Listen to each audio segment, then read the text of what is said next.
These are the jobs you may not see every day, but just know we're working hard to make Hillsborough County a better place to live, work, and play. Subscribe to our YouTube page for more great county-related videos, only on HTV.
Good morning, everyone. We are beginning the Hillsborough County Tourist Development Council quarterly meeting on August 11th. It is 10:30 a.m. I'm Mayor Jane Castor, and I am standing in for our chair of the County Commission, Kimberly Overman, who was unable to make the meeting today. So I will try to uphold her excellent standards here. So we'll call this meeting to order. Could we have roll call? We can. Overman, which we know is no. Castor, Yes. Antonaccio, Yes. Bartholomew, Yes. Collier, Here. John Smart Williams, Here. Kilton, Nate is a no. Sorry, I'm here. I was muted. All right, not fast enough. Manthe,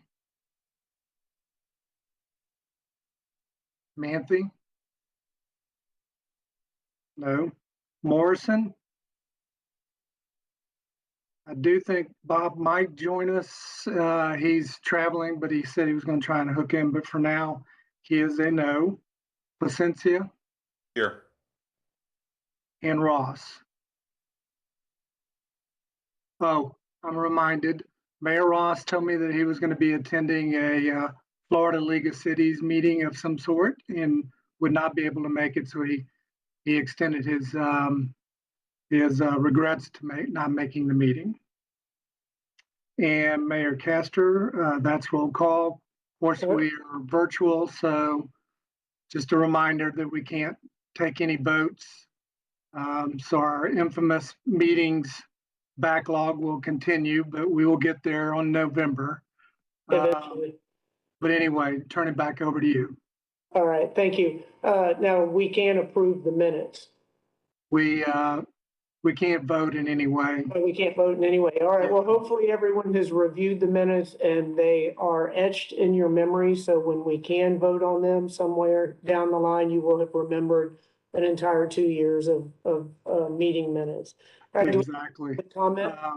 Yeah, if there are any changes, if you don't see them now and want to suggest them now, please send them to me and we'll get them all cleaned up for November.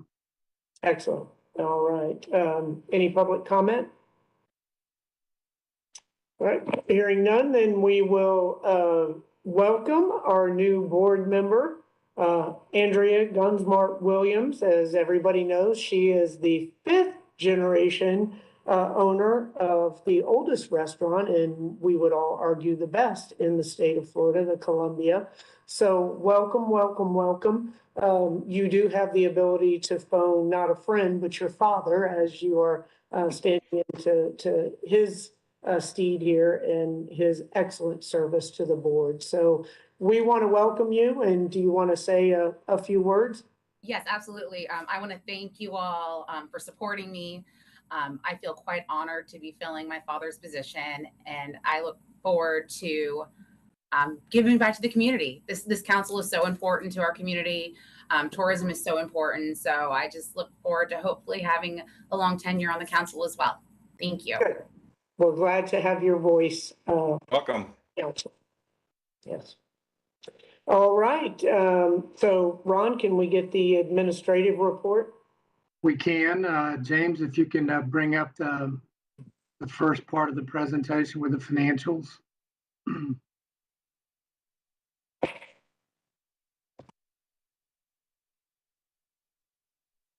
And can you enlarge that a little bit?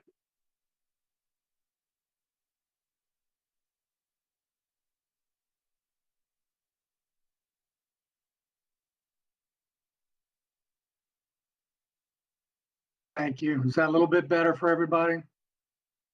Okay, thank you. And I apologize for any background noise. So this is the third quarter financials. I've mentioned many times that on the expense side,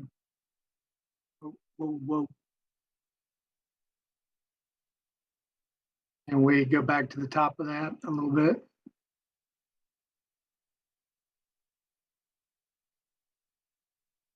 Okay, We'll try this again.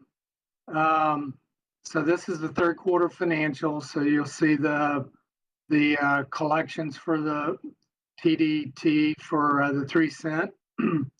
The most obvious thing that stands out on the revenue side is that the actual collections are well in excess of our budgeted numbers. We obviously were very conservative still about the collection estimates, and so we budgeted pretty conservatively, and yet realities continue to show us significant gains in the TDT in reality, and so you see that in the difference between the actuals and the budget. Under the expense side, you'll see all of our contracts, which we've talked about many times before. They're pro rata in their payments, with the exception of the sports facility, in which we pay at the beginning of each cycle. That's the $350,000. And I will note, and you'll see this in the November documents that we bring you, we have had a formal request from Plant City to roll over the contribution, the match for their complex. They're just having a slow go of it related to getting final bids. And as everyone knows, the supply chain on construction materials and whatnot. So you'll see that reflected when we talk in November. If you could move forward to the next section. And then what you see here is the 6 cent. And so same story about collections being in advance of budget.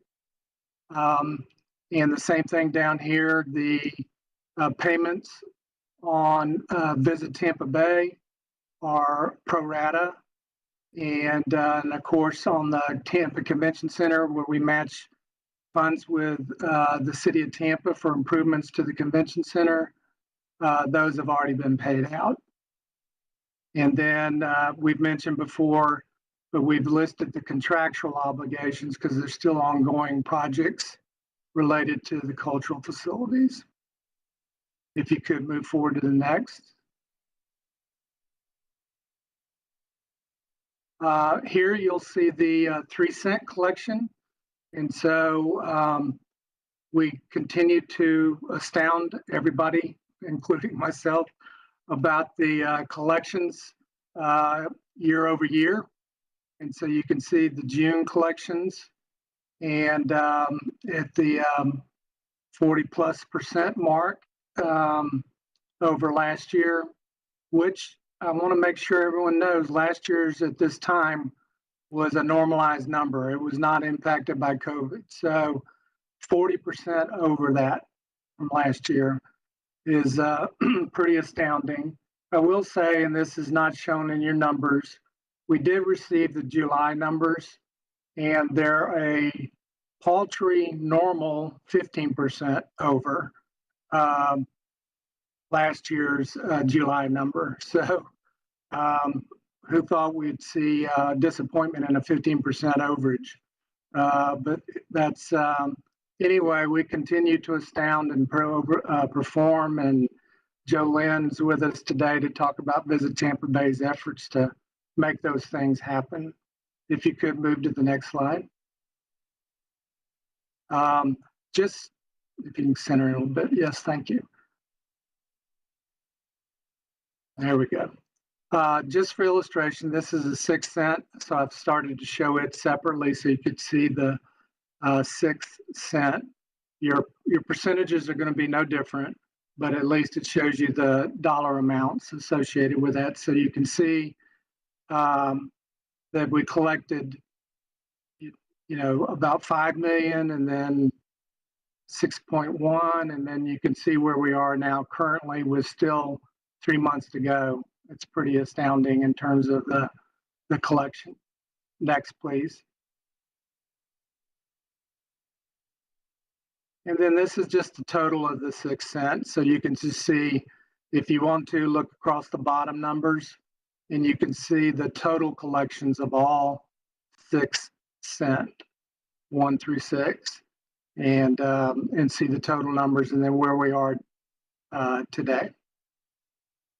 If you could, next slide. And then as we have before, just shown the graphics. So the top green line is current. And if there were any comparison, the purple line kind of in the middle, that was the 2019 pre-COVID. So that would have been a normal year. And you can see how we're tracking already in 2022. So with that, I think that's my presentation. Madam Chair, I'm available for any questions associated with that information. Thank you. That's great information. Really incredible. Matter of fact, I had somebody call me the other day or text me about where the best place to rent a hotel. And I said, anywhere you can get one, because everything is so busy. So that's wonderful. Thank you, Ron. Next, we have the Tampa Bay Convention and Visitors Bureau. I don't know if it's going to be Santiago Carrata or someone else. I think Joe Lim was going to join us. Excellent. Mayor Castor, thank you. Jolynn Loki and members of the TDC, thank you for having me for Santiago. He is in Detroit, and from what I understand, he and Adam have booked 3 conventions while they are on the showroom floor with a few of our sales managers. So excited about that. Good news.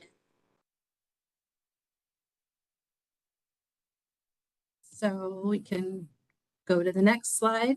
I'll go through some of these fairly quickly. As we talk about our hotel performance for the last quarter was up 6.3 in occupancy for Hillsborough County, as our Hillsborough County as a whole was down.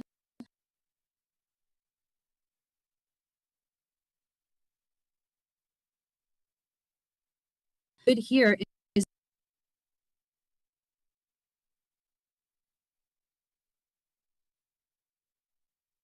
us, and everyone else is marked.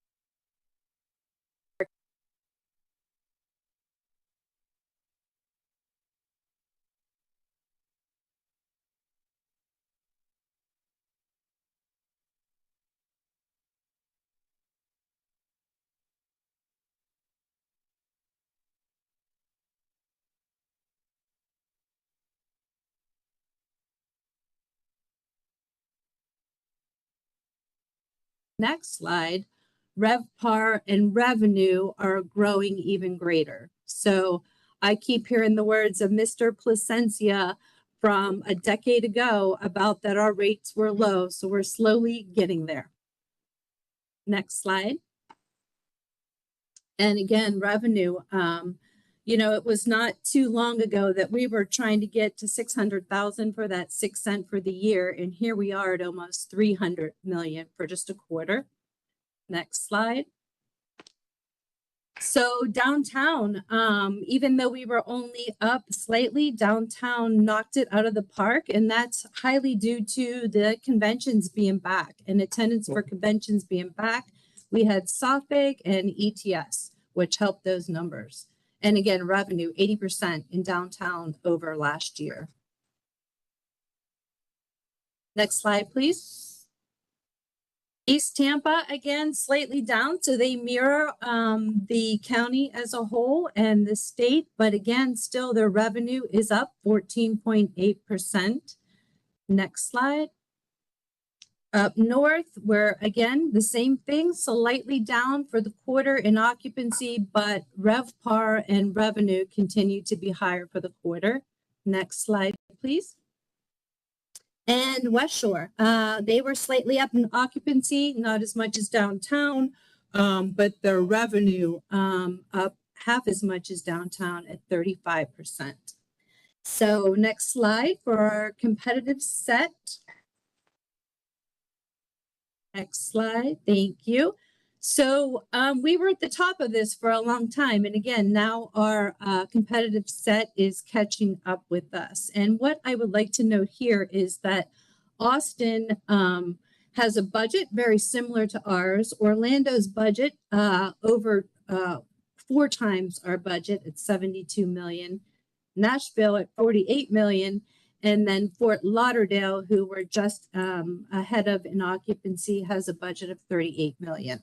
So when we're competing against our competitors, we're doing it with a much smaller bucket. Next slide, please.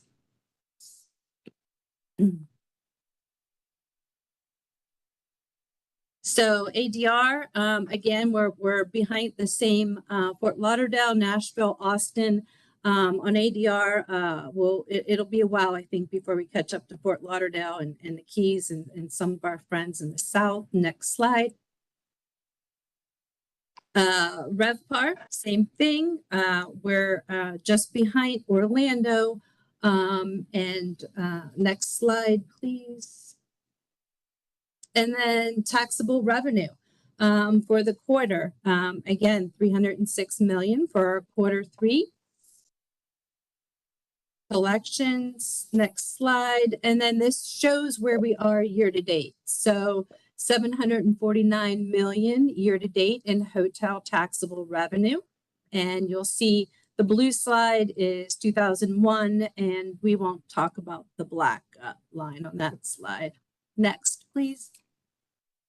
So in turn, our collections for the quarter, 18 million. Quarter 3, well, significantly up over the last 2 years and slightly higher than 19. Next slide. So again, it equates to the collections trending the same way. Next slide, please.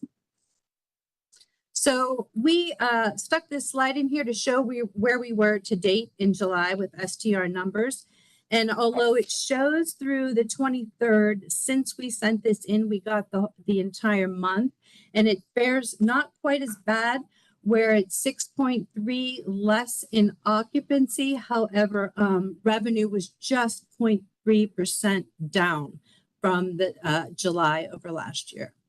Next slide. And this is all the activities that we do to drive the business. So 21 leadership events, such as working with transportation in downtown, products coming up in the community, industry relations. So this is everything we do from peer to peer, where we compare ourselves with our peers and see how far we are ahead of the curve. Next slide, please. Client events. So for the quarter, 86 events. And this doesn't count events that are actualized. This is bringing people into market for future business. So that's almost 1 a day, either a site, FAM, a group of travel writers, etc. And then we were out at 30 different sales missions and trade shows. Next slide, please. This is some of the production that actualized and was here over the last quarter. So you can see the economic impact for some of these 3,000 room nights for Arctos, equating to 1.4 million. National Association of Counties, which I think we worked on that one for a long time, but economic impact, 3.6 million. Next slide. And again, as I stated, Adam and Santiago are busy up in Detroit, booking business at Connect. Next. And so wanted to talk a little bit about a new project that we're doing with some of the events that come to town. So since we had the Caribbean Carnival this past quarter, next slide, please. What this shows is that we can track how many residents versus visitors went to the event. Next slide. And what we know is that we booked technically 80 room nights for this. So what this tells us is that we had a lot more visitors here that attended the event, but they didn't come here for the event. So they came to town, they were here for another reason and decided to go to this event. And we can see where they came from. Most of them came from Orlando, but some of them as far as Portland, Oregon. Next slide. And then we can also see where they went. Most of the people that were here, that were out of town visitors who attended, also went to the Riverwalk, mostly, and then you'll see the other Ybor West Shore right behind it. Next slide. And then we can see where they stayed. So kind of scary information that we can track all this, but we can also see and equate to what they spent where with the credit card data as well. So next. So it's important because we see the Tampa Caribbean Festival only had 80 room nights booked with us. However, we know many more out of town went to the actual festival. And then we have bikers that they booked with us 2,000 room nights, but we're also doing a study to see, okay, well, did that actually actualize? So that one may be a little bit the opposite. And then some of the other multicultural events in town, one of our favorites, Buffalo Soldiers, and they're coming again in 23 and 26. Next slide. There they are. They were here for the Buffalo Soldiers over on the right. And then to the left is American Association of Blacks in Energy. Next slide. And then Disability Month was last month. But prior to that, we've been working with some local influencers about how accessible Tampa is. So it's $1 billion industry. So we're excited to tap into that market because there's a lot of money to be spent on travelers with disabilities. And this is not only people who may be blind or deaf or in a wheelchair, it's seniors, it's baby boomers with bad knees who have a cane. So we've been focused on and tapping into this market and one of the first DMOs to do so. Next slide. And again, here's Chelsea Bear. She's one of our influencers, millions of followers, and she's gotten a lot of traction in a lot of the things that she's done around town. Next. Again, just a little bit of our accessible travel. Next. And then our campaign. So a couple things in particular to look at here. We spent $364,000 on this campaign to date. But what's, here is important is that it's through Expedia. So everybody thinks that the OTAs maybe not always carrying a high rate, but they have 191 in ADR, which is slightly higher than our ADR. And then, that equated to 37.7 million in bookings and hotel revenue. From 364,000 to 37.7 million in hotel revenue that we can track directly. And then that doesn't equate for the rest of the spend in the community. So 103 return on investment, not too bad. Next slide. That just breaks it down by the OTA, and we can also break it down by the hotel. We can't share that information, but we can go to the hotel and show what performance they got directly through these campaigns. Next. And these are our target markets right now. We were in the Northeast for most of the year, Northeast, Chicago, Dallas. So now we're focused on the drive for this summer. Our goal moving forward is that we'd love to run our campaigns year round in our top feeder markets in the Northeast and Dallas. So we're hoping to, when we do the true up and our plan is to take those additional dollars and have this ad campaign go year round. In addition, ad space is getting more expensive, just like everything else with inflation. So not only that, political year campaigns, the politicians are buying up all the ad space as well. And then our goal is to put a little more into meetings because we want to get those higher dollar, high-end meetings. And then we want to expand our international reach as well. So next slide, please. This is our new campaign. So about 7 years or so ago, we did a study and we went to the consumer and said, where's Tampa? What do you know about Tampa? And we realized that people didn't quite know exactly Orlando, Miami, where we were, domestically and internationally, especially. So we kept Florida on all our ad campaigns. And we recently did a study and realized, okay, they know who we are now. We have been realized. We took off the Florida off the campaigns, and we adjusted slightly as well. So this is some of our new adjectives with our new campaigns through FKQ. One of our favorites, applaud wickedly. Next slide.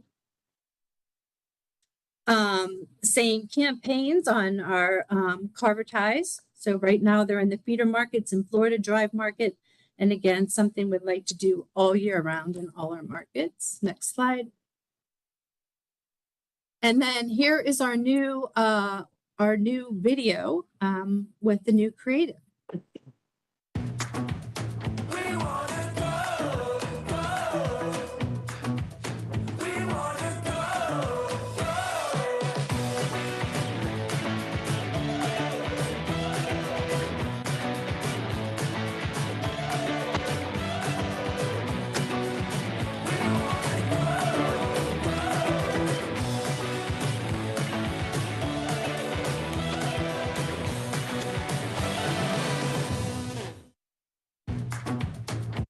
So thank you.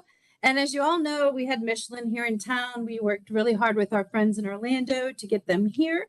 And we actually invited Miami and Visit Florida to work with us. So we're really proud of the recognition that many of our chefs got across Hillsborough County.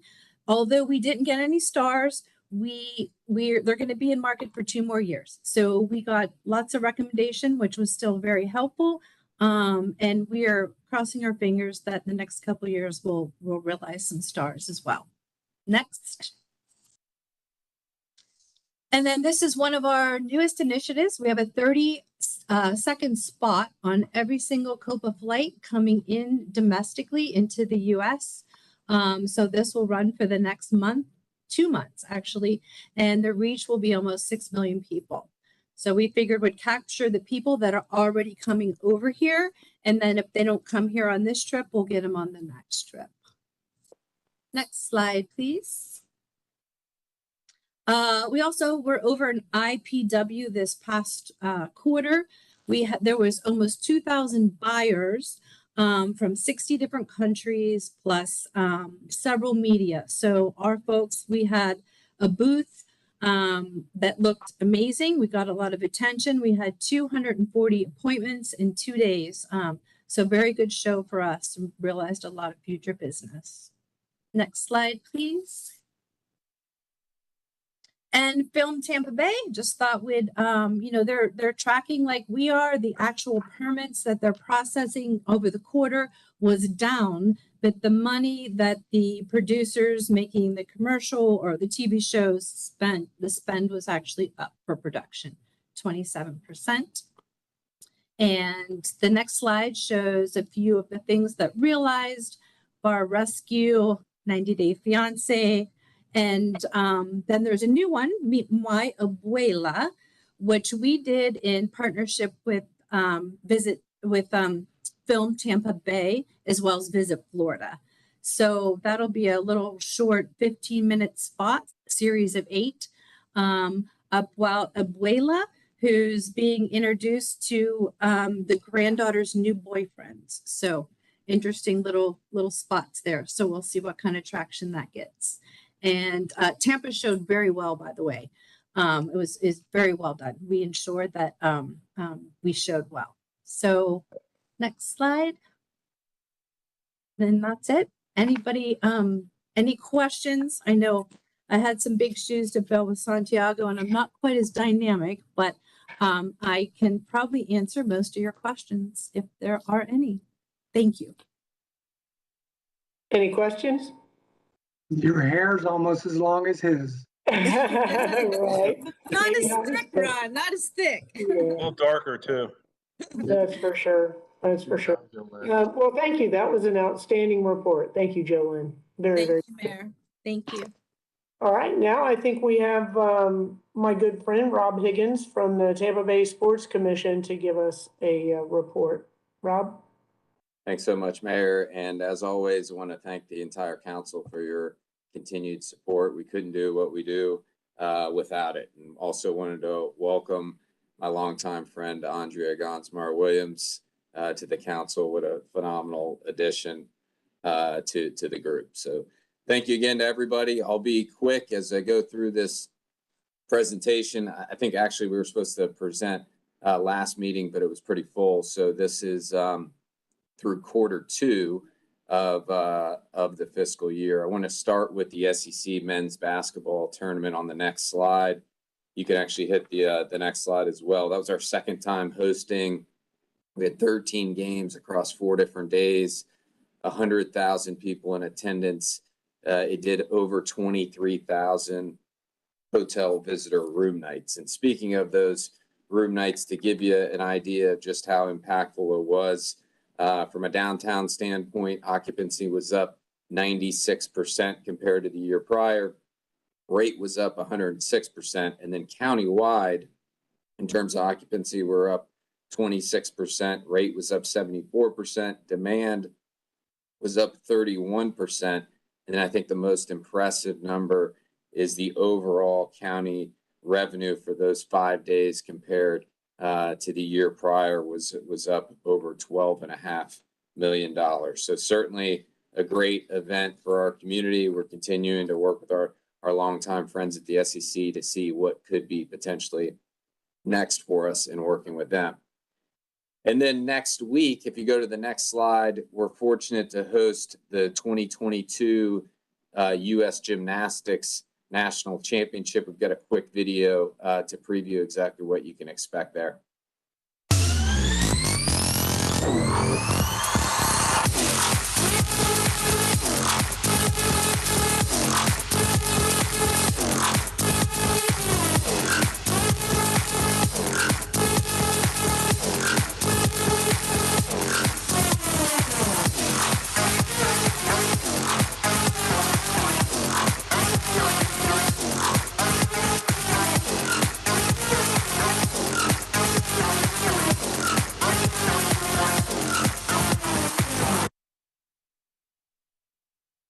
Go to the next slide. It starts next Thursday, a week from today. There's 8 sessions. The other great thing about this event, in addition to the competition itself, there's actually a convention that goes alongside of it that takes place at the convention center. So similar to like the women's Final Four, which I'll touch on in a minute, or the NCAA Division I Women's Volleyball Championship, where the coaches come in.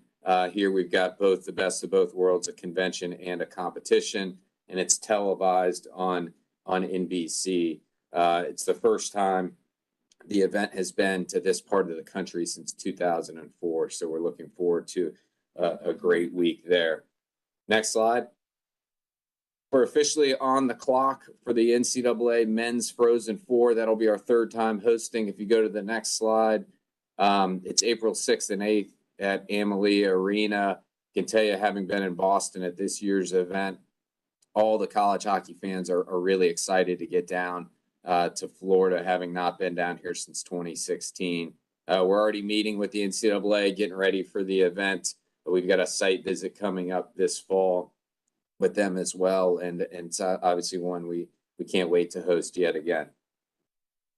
Speaking of the NCAA, if you go to the next slide, we received some great, and one more slide too, we received some great news recently. We're one of 7 finalists to host the NCAA Women's Final Four in 2027 through 2031. Let me tell you, that's great news. And I know everybody's familiar that we are a 4-time host and that no community has ever welcomed more Women's Final Four fans. But it's a pretty special thing when you get named as a finalist to host an event when we already have it on the docket in 2025. And so I think it really speaks volumes to the great relationship we have with the event. Certainly want to thank the mayor as well as the county and Bonnie Wise and everybody involved that's continued to be great supporters throughout and have helped get the event 4 times and hopefully we can get a fifth as well. We'll have a site visit a little later on this fall, as well as the presentation, and then we hope to get some good news following those different events as well. If you go to the next slide, we were fortunate to be one of 4 cities back in June that worked with ESPN to debut their 50/50 series, which was the celebration of the 50th anniversary of Title IX. Mayor Castor and several other community leaders were a part of that event, and certainly was a great honoring and a celebration of a really important legislation that has really transformed sports. And so I think in terms of how our community has tried to be a leader when it comes to women's sports, I think the fact that we were one of 4 cities to be able to host is evidence of our great standing when it comes to hosting premier women's sports championships. You go to the next slide, and then one more after that as well. The youth and amateur market continues to be on fire when it comes to all the different sports tourism events that we work to host. If you hit the next slide. Just perfect. You can see on there some of the recent events that we've hosted. We've got a lot of great upcoming events as well. From an overall room night standpoint, through just the first 6 months of the fiscal year, we hosted 33 events for 124,887 room nights. Those 33 events featured over 227,000 attendees. Really continues to thrive and be our bread and butter. And it's a great 1-2 punch between both the youth and amateur events as well as the major national events that we're so fortunate to host as well. If you go to the next slide. A big part of that story, obviously, from a youth and amateur standpoint, is the success of the Hillsborough County Tournament Sportsplex. You see the room nights over these 3.5 years that it's been in existence. Through just the first 6 months of the fiscal year, we've hosted 19 events that have resulted in nearly 46,000 hotel visitor room nights. Those events have had over 58,000 attendees. If I take you back, quick history refresher, certainly the Sportsplex, before it was built, there was a lot of due diligence done related to what the facility could produce in terms of room nights.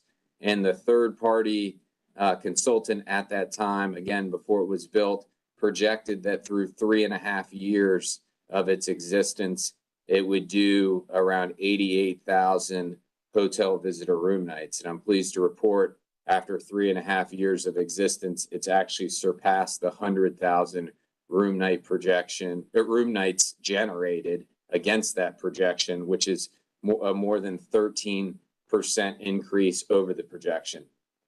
A lot of these facilities across the country, when they're built, I think they're certainly built with optimistic numbers in mind. Really kudos to this council, as well as the Board of County Commissioners and everybody involved, being diligent about the numbers and then all rolling up their sleeves to make sure it was a big success and continuing to exceed expectations. So again, wanted to thank everybody for your continued support throughout, day in and day out. We, I think, continue to try to prove just what a premier place we are to be able to host events of all shapes and sizes. Does anybody have any questions? All right. Excellent. Rob and his team, as we all know, just do amazing things. And like you said, from big and small events, I just want to just quickly comment on what an honor it was to be involved in the Title IX. And just, for those who may know a lot about it, I was 12 years old when it was passed, and it truly was life-changing for me to be involved in athletics, which turned into a athletic scholarship to college, which was a key that opened every door in my life. So it was a great event to honor a significant piece of legislation that changed a lot of people's lives. So I appreciate everything that Rob and Claire did to put that event on. All right. Any discussion, any comments, anything that the board members would like to bring up before we close? All right. Well, thank you all very much. Andrea, they don't all go this fast, and the chair does a much better job than I do, but I'm pitch hitting here. And I want to thank all of the presenters, Ron, Jolynn, Rob, and thank you all for your time. And we are adjourned. Thank you, Mayor. Great.